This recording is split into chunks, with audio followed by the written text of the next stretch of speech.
नमस्कार, मैं हूं धर्मेंद्र। आप देख रहे हैं ऑनलाइन न्यूज इंडिया। मोदी सरकार अपने कैबिनेट का विस्तार करने जा रही है और इस कैबिनेट के विस्तार में कौन कौन से नए नाम जुड़ेंगे, किन किन नेताओं को कैबिनेट के अंदर लिया जाएगा, इसके कयास लगातार लग रहे हैं। और इसी बीच में ज्योतिरादित्य सिंधिया का नाम भी सामने आ रहा है।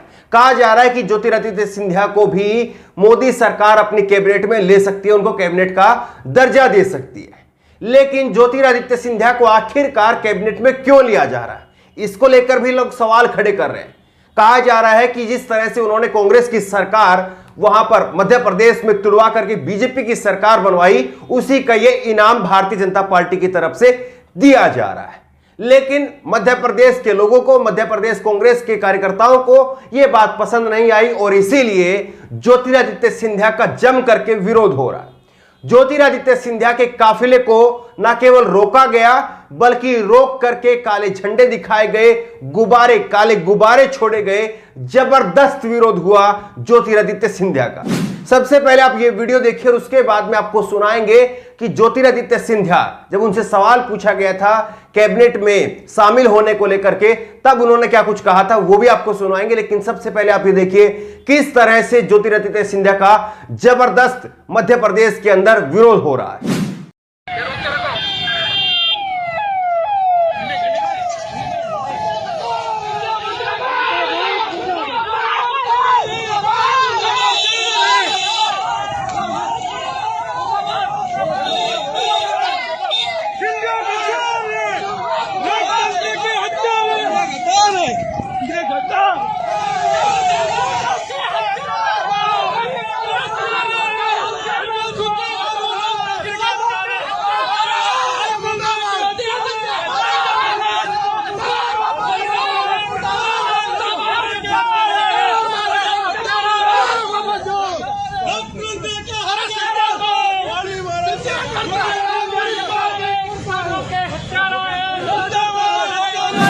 ज्योतिरादित्य सिंधिया को काले गुब्बारे भी दिखाए गए, काले झंडे दिखाए गए, गद्दार वापस जाओ, इस तरह के नारे भी लगाए गए।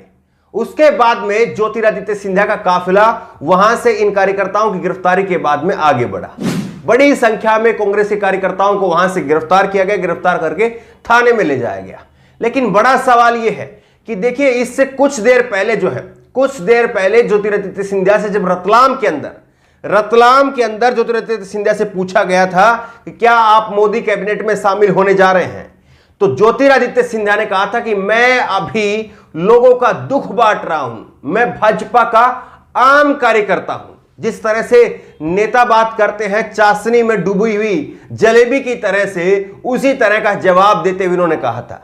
लेकिन स्पष्ट तौर पर अब यह साफ हो गया है कि वो अपना वो दौरा छोड़ करके, जनता का दुख छोड़ करके बीच में ही अब दिल्ली लौट चुके हैं। दिल्ली वो आज आ गए हैं और मोदी कैबिनेट में उनकी शामिल हो गया या नहीं होगा, इस बात से भी जल्दी पर्दा उठ जाएगा। लेकिन किस तरह से मासूमियत के साथ में जवाब दे रहे हैं कि मैं जनता का दुख बांट रहा हूं। एक बार जरा आप ये सुनिए और उस पल को भी याद करिए जब कोरोना के अंदर लोग एक एक सुविधाओं के लिए तड़प तड़प करके मर रहे थे। ऑक्सीजन की कमी थी, वेंटिलेटर की कमी थी, दवाइयों की कमी थी, अस्पताल में बेडों की कमी थी। तब ये नेता नजर नहीं आ रहे थे, लेकिन अब कह रहे हैं कि हम जनता का दुख बांट रहे हैं। सुनिए आप ज्योतिरादित्य सिंधिया। मैं दौरे पे हूँ। मैं जनता के समक्ष में दुख बांटने के लिए, उनका दुख बांटने के लिए आज रतलाम में हूँ, मंदसौर में हूँ, बदनावर में हूँ, पिपलौदा में हूँ, जौरा में हूँ, धार में हूँ, इंदौर में हूँ। कल मेरा मंदसौर नीमच का दौरा रहा, परसों मेरा देवास उज्जैन का दौरा है। मैं एक भारतीय जनता पार्टी का आम कार्यकर्ता हूं और उसी शैली में कार्य कर रहा हूं। सिंधिया को जैसे ये खबर मिली कि उनको मंत्रिमंडल में शामिल किया जा रहा है, वो महाकाल मंदिर में पहुंचे। ये तस्वीरें आप देख रहे हैं, महाकाल मंदिर में वो पहुंचे। महाकाल मंदिर में पहुंच करके उन्होंने पूजा की और पूजा करने के बाद में अब वो दिल्ली रवाना हो गए हैं।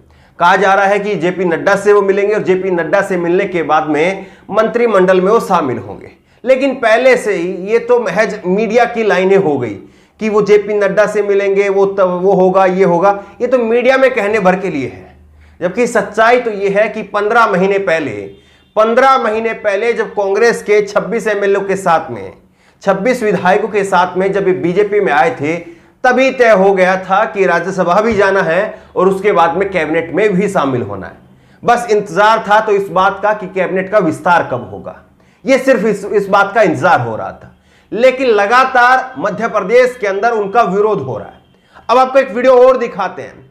यह वीडियो भी 1 महीने भर पहले की है, हमने तब भी आपको एक वीडियो दिखाई थी कि इस तरह से ज्योतिरादित्य सिंधिया को रोक करके बेशर्म फूलों की माला पहनाई गई थी। यह वीडियो भी आप देखिए।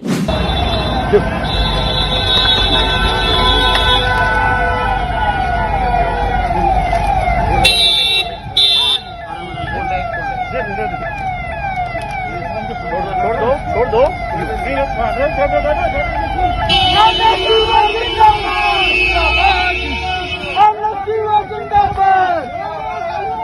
सबसे बड़ा सवाल यह है कि भले ही ज्योतिरादित्य सिंधिया वो मोदी कैबिनेट के अंदर शामिल हो जाए, लेकिन सच्चाई यह भी है कि मोदी कैबिनेट के कितने मंत्रियों को लोग जानते हैं। केवल 2 ही लोगों को लोग जानते हैं, मोदी को जानते हैं और अमित शाह को जानते हैं। बाकी कौन मंत्री है, किस मंत्री के पास में कौन सा मंत्रालय है, इस बात को कोई नहीं जानता है। अभी किसान आंदोलन सुर्खियों में आ गया तो लोगों को कृषि मंत्री का पता चला, वित्त मंत्री का पता होगा, बस उसके बाद में आप चले जाइए। अगर नीचे के विभागों को आप पूछेंगे, नीचे के मंत्रालयों को आप पूछेंगे तो कोई नहीं जानता है। वही 2-2.5 लोगों को लोग जानते हैं, बाकी कौन मंत्रालय किस मंत्री के पास में, इस बात को कोई नहीं जानता। अब सवाल यह है कि इनको कौन सा मंत्रालय दिया जाएगा, यह सवाल है। लेकिन सवाल यह भी है कि मंत्रालय जरूर मिल रहा है, लेकिन जिस तरह से ये इन्होंने कहा था जब कांग्रेस को छोड़ा था, जब ज्योतिरादित्य सिंधिया के शब्द थे कि मुझे कांग्रेस में रहते हुए मध्य प्रदेश के लोगों की सेवा का मौका नहीं मिल पा रहा, तो लोग सवाल ये पूछेंगे कि जब अब अभी के दौर में 1.5 साल तक कोरोना महामारी का दौर रहा, आपने कोरोना से ठीक पहले बीजेपी के अंदर आए, 1.5 साल से आप बीजेपी के अंदर थे, कितनी बार आप लोगों के बीच में दिखे, कितनी बार आप लोगों के बीच में कोई राशन किट बांटते हुए दिखे, कितनी बार आप लोगों के बीच में वेंटिलेटर प्रोवाइड करते हुए दिखे, कितनी बार आपने लोगों की मदद की, यह सवाल पूछा जाना चाहिए। और अब अगर मंत्रालय मिल भी जाएगा तो मंत्रालय आपके लिए है, आपकी मलाई खाने के लिए है या लोगों के लिए है?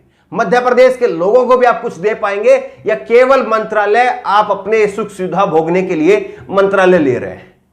सवाल यह भी लगातार पूछा जाता था कि आखिरकार ज्योतिरादित्य सिंधिया वो बीजेपी में जाकर उनको मिला क्या, यह भी सवाल बार बार पूछा जाता था। क्योंकि जिस तरह से ज्योतिरादित्य सिंधिया के जो करीबी साथी थे, उनके जो हमउम्र थे कांग्रेस के अंदर, उनको भी कांग्रेस ने भी राज्यसभा भेज दिया और ये वहां से भी राज्यसभा गए, तो बात बराबर रही। लेकिन अब जो है वो मंत्रालय बाकी है। मंत्रालय मिलना यानी वो मिलना जो जिसके लिए वो गए, तो ये मंत्रालय ही वो सब कुछ है जिसके लिए वो बीजेपी में आए थे। लेकिन सवाल सबसे बड़ा यही है कि मंत्रालय जरूर मिल रहा है, इनकी पूछ कितनी होगी और इनकी मंत्रालय मिलने के बाद में मध्य प्रदेश की जनता के लिए वो भागीदारी कितनी करेंगे, मध्य प्रदेश की जनता की वो सेवा कितनी करेंगे, ये सबसे बड़ा सवाल है। बहरहाल जिस तरह से ज्योतिरादित्य सिंधिया का विरोध हुआ है इसको लेकर के और उनकी अटकलें लग रही है कि उनको मोदी कैबिनेट के अंदर लिया जा सकता है, इसको लेकर के आपकी राय क्या है नीचे कमेंट बॉक्स में अपनी राय जरूर दें। और इसी तरह की तमाम खबरों के लिए ऑनलाइन न्यूज इंडेक्स सब्सक्राइब करें, साथ में जो बेल आइकन है घंटी उसको जरूर दबाएं ताकि जैसे कोई वीडियो अपलोड करें उसकी नोटिफिकेशन आपको तुरंत मिल सके। धन्यवाद। इस खबर को अभी लाइक करें, शेयर करें, अभी चैनल को सब्सक्राइब करें और घंटी जरूर दबाएं।